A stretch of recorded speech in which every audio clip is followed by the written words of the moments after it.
Hi guys, మీరు చూస్తున్నారు GK బాబు BTech fish farmer. మన దగ్గర పొండుగప్ప పిల్ల అయితే అవైలబిలిటీగా ఉందండి. ఒకసారి మనం పొండుగప్ప పిల్ల అయితే చూడండి. సైజు విషయానికి వచ్చేసరికి 60 గ్రాముల నుంచి 100 గ్రాముల లోపు సైజ్ అయితే మన దగ్గర అయితే అవైలబిలిటీగా ఉంది. ఒకసారి సైజ్ చూడండి ఎలా ఉందో. అందమైన రకమైన చేపల, అద్భుతమైన చేపలు కూడా చాలా బాగుంది. పొండుగప్ప చేపల. దీనికి మేత విషయానికి వచ్చేసరికి మనం వేసింది లైవ్ గురకండి. సో గురక చిన్న సీడ్ తీసుకొచ్చి అయితే వేసి మేపడం అయితే జరిగింది. సో చాలా మంది అడుగుతున్నారు, అన్న పొండుగప్ప గురించి ఇంకొక పార్ట్ 2 వీడియో అయితే చేయన్నా, అసలు ఎలా చేస్తారు ఏంటి, ఆల్రెడీ ఒక విషయం అయితే నేను చెప్పడమే జరిగింది.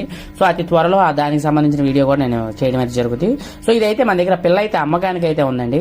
సైజు విషయానికి వచ్చేసరికి 60 గ్రాముల నుంచి 100 గ్రాముల వరకు ఒక సైజు, అలాగే 100 గ్రాముల పైనుంచి పావు కేజీ లోపు ఒక సైజు అయితే మన దగ్గర అయితే అవైలబిలిటీగా ఉంది. 2 సైజులు అయితే మన దగ్గర అయితే అవైలబిలిటీగా ఉన్నాయి. సో మీకు ఎంత నెంబర్ కావాలి అని నాకు స్క్రీన్ మీద కనిపిస్తున్న నెంబర్కి మీరు ఫోన్ చేసినట్టయితే ఆ నెంబర్ నాదేనండి. సో మీరు ఎవరికైతే కావాలో వాళ్ళకైతే నేను ఇప్పించి పంపించడం అయితే జరుగుతుంది. సో